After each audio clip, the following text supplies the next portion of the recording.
15 साल 9 महीने का एक लड़का पुलिस वालों के बीच घिरा हुआ था थाने के अंदर। बड़े इत्मीनान से बैठा हुआ है और बैठकर ज़मीन पर रोटी खा रहा था। एक एक करके 7 रोटियां खा जाता है अरहर की दाल से। पुलिस वाले पूछते हैं कुछ और चाहिए, तो मजाक के अंदाज में कहता है साहब चाय और पिला दो। एक चाय पीता है, फिर दूसरी चाय मांगता है, तीसरी चाय मांगता है, इसी तरह से 6 चाय भी पी जाता है। पुलिस वाले देखकर उसे हैरान थे, टुकर टुकर उस अपनी आंखों से देख रहे थे। उस लड़के के चेहरे पर ना कोई सिकन थी, ना डर था, और पुलिस वालों के बीच में बैठकर भी उसे बिल्कुल भी डर नहीं लग रहा था। डरने वाली बात थी, क्योंकि वो अभी कुछ ही देर पहले एक लड़के का मर्डर करके जो आया था। बस बड़े अधिकारियों के आने का इंतज़ार चल रहा था, इसीलिए उस लड़के के साथ कोई ऐसी हरकत भी नहीं कर रहा था, क्योंकि वो नाबालिग जो था। आज की कहानी वाकई बहुत भयानक कहानी है। ये उन माँ बाप के लिए संदेश देने वाली कहानी है जो माँ बाप अपने बच्चों को लेकर बहुत सारे सपने देखते हैं कि मेरा बच्चा आगे चलकर कुछ बढ़े, कुछ पढ़े। लेकिन ये लड़का पढ़ाई छोड़कर बस जाना चाहता था एक एकांत की जगह में। ये जाना चाहता था अपने घर से, अपने रिश्तेदारों से, अपने परिवार से, अपने माता पिता से दूर जाना चाहता था। ऐसी जगह जहां कोई ना हो, जहां पर एजुकेशन ना हो। जेल का उसने रास्ता चुना था, और जेल का जो रास्ता चुना था वो वाकई अपने आप में बहुत भयानक होता है। आदाब, नमस्कार, सत श्री अकाल। मैं उस्मान सैफी। आज की जो सच्ची घटना मैं आपको सुनाने जा रहा हूँ, ये सच्ची घटना है उत्तर प्रदेश का एक ज़िला है गाज़ियाबाद। उसी गाज़ियाबाद ज़िले का एक थाना लगता है मसूरी। दरअसल एक लड़का जिसकी उम्र लगभग 15 साल 9 महीने के आसपास होती है, वो चौकी या थाने के अंदर घुस जाता है और घुसकर ये देख रहा था कि कोई पुलिस वाला उसे देखे, उससे बातचीत करे। तो एक संतरी खड़ा हुआ था। संतरी की तरफ हाथ जोड़ के कहता है, नमस्ते सर, मैं एक मर्डर करके आया हूँ। तो जो संतरी है, पुलिस वाला है, उसे देख कर हैरान था। उसे डांट कर कहता है कि अपने घर जाओ। बिल्कुल लड़का ठीक ठाक लग रहा है, उसमें कोई किस तरह का मतलब साइकोलॉजिकल या फिर कोई पागल या इस तरह से कोई बात नहीं थी। पढ़ा लिखा लग रहा था देखने में, पहनावे से भी सब कुछ ठीक है। वो दोबारा से कहता है कि सर मैं सच बोल रहा हूँ, एक मर्डर करके आया हूँ। तभी ये बात एसएचओ को बताई जाती है। एसएचओ का दिमाग भी हिल जाता है, सुनकर सोचकर हैरान था कि एक लड़का ऐसी कैसी बातें कर रहा है। उस लड़के को एसएचओ के पास लेके जाया जाता है। वहाँ जाकर पूरी बात बताता है। पूरी बात जो बताता है तो एसएचओ सहित पूरा पुलिस महकमा हिल जाता है, उनके रोंगटे खड़े हो जाते हैं। पुलिस वाले सख्ते में आ जाते हैं, सोचने पर मजबूर थे, और इससे ज़्यादा कहीं सोचने पर मजबूर हो जाते हैं मीडिया कर्मी। जब मीडिया कर्मी इस घटना की, इस मामले की रिपोर्टिंग करते हैं तो वाकई अखबारों की सुर्खियाँ बनती है। सोशल मीडिया पर जब ये खबर तैरने लगती है तो सोचने वाले सोचकर हैरान थे, खासकर माँ बाप भी हैरान हो जाते हैं। जहाँ जहाँ तक ये खबर जा रही थी वो लोग सब सख्ते में हैं, परेशान हैं कि आखिरकार अपने बच्चों के साथ करें तो क्या करें। दरअसल इस लड़के की, जिसका नाम है प्रियांशु, जिसकी उम्र लगभग 15 साल 9 महीने के आसपास होती है, जो कि मसूरी में एक इलाका है ननकागढ़ी, आकाश नगर, वहाँ का रहने वाला है। इसके पिताजी प्रॉपर्टी डीलिंग का काम करते हैं, और एक पड़ोस का लड़का है जिसका नाम है वरुण। वरुण से दोस्ती कर लेता है, और दोस्ती करने के बाद उसे अपने साथ कहीं ले जाने की कोशिश कर रहा है। पहली बार कोशिश करता है तो उसकी बहन इसको रोकती है, टोकती है कि कहाँ जा रहे हो तुम प्रियांशु के साथ, पढ़ाई नहीं कर सकते। वो वरुण को डांट कर अपने भाई को अपने घर में बुला लेती है। अब ये लड़का परेशान था। 2-4 दिन के बाद फिर जाता है, दरवाज़ा खटखटाता है, वरुण से कहता है वरुण यार चल घूमने के लिए चलते हैं। वरुण फिर चलने की कोशिश करता है, तभी उसकी बहन अचानक से देखती है और उसको फिर डांटती है। ऐसे ही करके तीसरी बार भी बिल्कुल वही होता है जो पहली बार में हुआ था। यहाँ से वरुण की बहन तीसरी बार भी डांट कर, उसको फटकार कर प्रियांशु को भगा देती है। अब प्रियांशु इस घर का रास्ता बदल देता है। अपने घर के ठीक बराबर में एक खाली प्लॉट है, और खाली प्लॉट के बराबर में एक घर है नीरज का। नीरज की उम्र लगभग 13 साल के आसपास है। नीरज भी कक्षा 8 का छात्र है, तो ये कक्षा 10 का छात्र था। अब ये दोनों आपस में दोस्ती कर लेते हैं, एक दूसरे से मिलते जुलते हैं। स्कूल आना, स्कूल से घर जाना, ये सब कुछ ठीक नॉर्मल ज़िंदगी चल रही थी। बिल्कुल ठीक ठाक ज़िंदगी जी रहा था, और वो अपने आप को शांत करने के लिए, सुकून दिलाने के लिए उसको अपने साथ कहीं ना कहीं घुमाने के लिए लेके जाया करता था। यहाँ वरुण की बहन की तरह कोई रोकने टोकने वाला नहीं था, और नीरज उसके साथ चला जाता था। जब भी जाता था उसे ऐसा मौका नहीं मिल रहा था जिस काम को वो अंजाम दे सके। दरअसल उसके घर वाले, उसके परिवार के लोग इस लड़के को, प्रियांशु को, अक्सर कहते थे कि बेटा पढ़ाई करो, मेहनत से पढ़ोगे तभी आगे बढ़ोगे, तुम्हें कुछ करना है, क्योंकि तुम्हारे पापा, तुम्हारे परिवार के लोग बहुत अच्छी जगह पर नहीं पहुँचे हैं। हम चाहते हैं कि तुम बहुत अच्छी जगह पहुँचो, खूब मेहनत से पढ़ाई करो। तब प्रियांशु पे लगातार जब पढ़ाई का दबाव बन रहा था तो प्रियांशु सोचता था कि दुनिया में सबसे बुरा काम, सबसे ख़राब काम अगर कोई है तो वो है पढ़ाई। उसे पढ़ना नहीं है, इसके अलावा कुछ करना चाहता है। तभी वो अपने घर वालों का मोबाइल लेकर बार बार एक ही ऑप्शन तलाश करता था गूगल पर और यूट्यूब पर कि पढ़ाई से कैसे बचा जाए, और पढ़ाई से बचने का कोई रास्ता आता ही नहीं था। ऐसी किसी ने तरकीब सुझाई नहीं थी कि पढ़ने से कैसे बचा जाए। यहाँ तो पढ़ने के तौर तरीके सिखाए जाते हैं कि किस तरह से सब्जेक्ट को कैसे आसान बनाया जा सके। हज़ारों लाखों टीचर सिर्फ इसी काम के लिए यूट्यूब पर अपनी वीडियो डालते हैं, लेकिन किसी ने भी ये नहीं डाला था कि बचा कैसे जाए।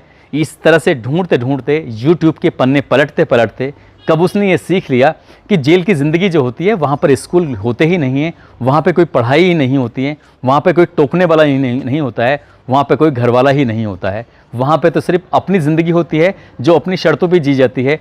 अच्छा खाना मिलता है, वहाँ अपनी मौज मस्ती के साथ रह सकते हैं।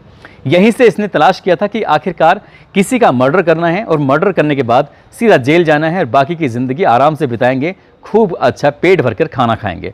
ऐसे ही सोचते सोचते उसने वरुण से दोस्ती की, लेकिन वरुण की ज़िंदगी, उसकी किस्मत अच्छी थी। उसकी बहन ने उसको एक बार नहीं कई बार रोका, तभी इसने दोस्ती की नीरज से।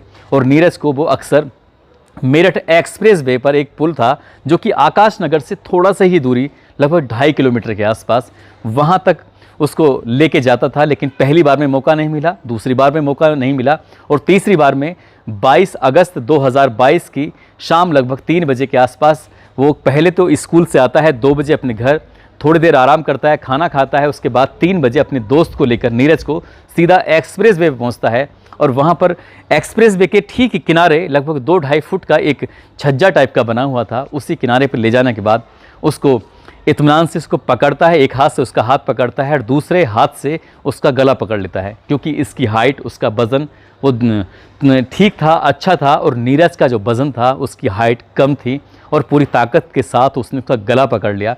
अब वो समझ पाया नीरज की उसको शायद ये मारने के लिए यहाँ लेके आया है। उसने बचने की बहुत कोशिश की, तड़प रहा था, रो रहा था, चिल्ला रहा था, दोस्त मुझे मत मारो। इस बीच उस एक्सप्रेस वे से कितने ही वाहन आ रहे थे, जा रहे थे, लेकिन किसी भी वाहन का उस दोनों लड़कों की तरफ ना कोई ध्यान गया, ना किसी ने सोचने की कोशिश की कि ये लड़के क्या कर रहे हैं। ध्यान गया भी होगा तो लोगों ने सोचा होगा शायद कोई रील बना रहा है या वीडियो बना रहा है। इस तरह के ख्याल आए भी होंगे तो आए होंगे।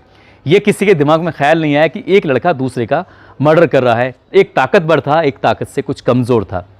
ताकतवर उसको बहुत तगड़े से पकड़ लेता है और उसके आंखें बाहर निकल आती हैं, और जब तड़प तड़प कर वहीं वो दम तोड़ देता है, तो इतने से भी उसका यानी कि प्रियांशु का दिल नहीं भर रहा था। पास में ही एक बोतल पड़ी हुई थी, कांच की बोतल को तोड़ता है और तोड़ने के बाद उसकी गर्दन पर उसको चला देता है। उससे खून निकलने लगते हैं, और इत्मीनान से लगभग 1 घंटे तक उसी की लाश के पास बैठा रहता है, ये देखने के लिए कि जिंदा है या मर चुका है। उसका हाथ की नब्ज़ टटोलने की कोशिश कर रहा था, जैसे यूट्यूब पर देखा था कि गर्दन पर भी कुछ पकड़कर देखा जाता है कि उसकी नब्ज़ चल रही है नहीं चल रही है। 1 घंटे तक उसके पास बैठा रहा। जब कोई मूवमेंट नहीं होता है, बिल्कुल शांत हो जाता है पूरी तरह से, फिर टहलता हुआ सीधा थाने जाता है। थाने जाने के बाद संतरी से कहता है कि मैं एक मर्डर करके आया हूँ। ये मर्डर करके आने वाली बात जो थी वो वाकई लोग हैरान थे। जब उससे पूछा जाता है कि तुम कितने साल के हो, कि किस क्लास में पढ़ रहे हो, तो बताता है कि मैं हाई स्कूल में पढ़ रहा हूँ, मेरे मार्क्स ज़्यादा अच्छे नहीं आते, मेरा पढ़ने का मन नहीं करता है, इसलिए मैंने इस घटना को अंजाम दिया है। पुलिस वाले सुनकर हैरान थे। तुरंत ही उच्च अधिकारियों को, एसएसपी को फ़ोन किया जाता है, एसपी देहात ई राजा को फ़ोन किया जाता है। अब यहाँ ई राजा का इंतज़ार किया जा रहा था। गाज़ियाबाद से मसूरी की कुछ दूरी होती है, उस दूरी को तय करने में जितना भी वक्त लगता है, इसी बीच में उस लड़के ने खाना खाने की डिमांड की थी, और अरहर की दाल से उसने रोटियाँ जब खानी शुरू की हैं, 7 रोटियाँ बड़े आराम से खा जाता है, क्योंकि उसको एक ज़िंदगी जो पसंद आने वाली थी, स्कूल की ज़िंदगी को उसने किल कर दिया था, ख़त्म कर दिया था, क्योंकि अब उसे जाना था जेल में, और जेल जाने के लिए वो बहुत ज़्यादा उतावला हो रहा था। बार बार कह रहा था साहब जल्दी से जेल भेज दो, मुझे वहीं रहना है, वहीं जाना है। लेकिन एक पुलिस वाले ने जब उससे सवाल किया कि तुम्हें किसी को मार के ही जेल में जाना था, और भी बहुत सारे अपराध थे, कुछ चोरी कर सकते थे, डकैती डाल सकते थे, बहुत सारे ऐसे काम थे, भाग सकते थे, पढ़ने से तो दूर जाना था, अपने घर वालों से दूर जाना था, किसी दूसरी जगह पहुंच जाते। तो लड़का इस बात को सुनकर शांत हो जाता है। उसके पास कोई जवाब नहीं था। वाकई उसको शायद उस सवालों के जवाब में लगा कि शायद वो कुछ गलत करके आया है, लेकिन वो बात अब बीत चुकी थी। जो होना था वो हो चुका था। परिवार के लोगों ने जब अपने बेटे से मिलने की कोशिश की, उनसे बातचीत करने की कोशिश की, तो उस लड़के के चेहरे पे तो खैर कोई ज़्यादा खास सिकन नहीं थी, लेकिन बाप का रो रो कर बुरा हाल हो जाता है, क्योंकि किसी के बच्चे को मार कर आया था और मारने के बाद क्योंकि इसका परिवार, उसका घर पूरी तरह से ख़त्म हो जाएगा, बर्बाद हो जाएंगे। अपने बच्चे को बचाने की कोशिश करेंगे तो कोर्ट कचहरी के चक्कर में शायद अब न केवल उसकी ज़िंदगी ख़राब हुई है बल्कि उसके परिवार की ज़िंदगी भी ख़राब हुई है। और नीरज, जिसका कोई कसूर नहीं था, उसके बिल्कुल भी इल्म नहीं था कि उसको उसका दोस्त मारने वाला है। दोस्तों, इस घटनाक्रम को सुनाने का उद्देश्य किसी को परेशान करना नहीं है, किसी का दिल दुखाना नहीं है, बल्कि आपको जागरूक करना है, आपको सचेत करना है। अपने बच्चों को लेकर ध्यान दें कि आपके बच्चे मोबाइल में क्या देख रहे हैं, क्या नहीं देख रहे हैं, पढ़ाई में कितना मन है या नहीं है, ऐसे कैसे दोस्त उसने बनाए हैं, किन दोस्तों के पास वो जाता है। बीच बीच में अपने बच्चों से, अपने बच्चों के दोस्तों से मिलते रहें और उन्हें पढ़ने की कोशिश करें। अब वो ज़माना नहीं है जहां माँ बाप अपने बच्चों को बेफिक्र होकर छोड़ दिया करते थे। ये ज़माना बदल रहा है। मोबाइल ने इंसान की ज़िंदगी को, उसके माइंड को पूरी तरह से कैप्चर कर लिया है। मोबाइल देखकर शॉर्टकट ज़िंदगी जीना चाहता है, कम समय में वो तरक्की करना चाहता है। बस यहीं पर हम लोग मार खा जाते हैं, इसलिए तरक्की के रास्ते हमेशा के लिए बंद हो जाते हैं। बच्चों का ध्यान रखेंगे तभी वो पढ़ेंगे भी और तभी वो आगे भी बढ़ेंगे।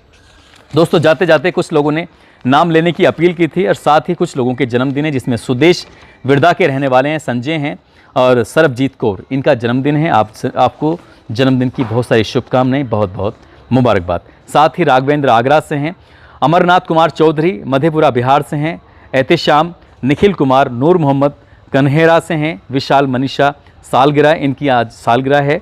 और मनोज गुप्ता हैं देवरिया सलेमपुर से, शमी मालम पटेल नगर दिल्ली से, अंशु आरुष, आफ्ताब अहमद अंसारी सलाउद्दीन कैफ सऊदी अरब से हैं, विक्रांत गुप्ता, फिरोज हैदर, चेतन शर्मा, इन लोगों ने नाम लेने की अपील की थी। आप सभी का बहुत बहुत शुक्रिया। आप सब अपना ख्याल रखें, सुरक्षित रहें। जय हिंद, जय भारत।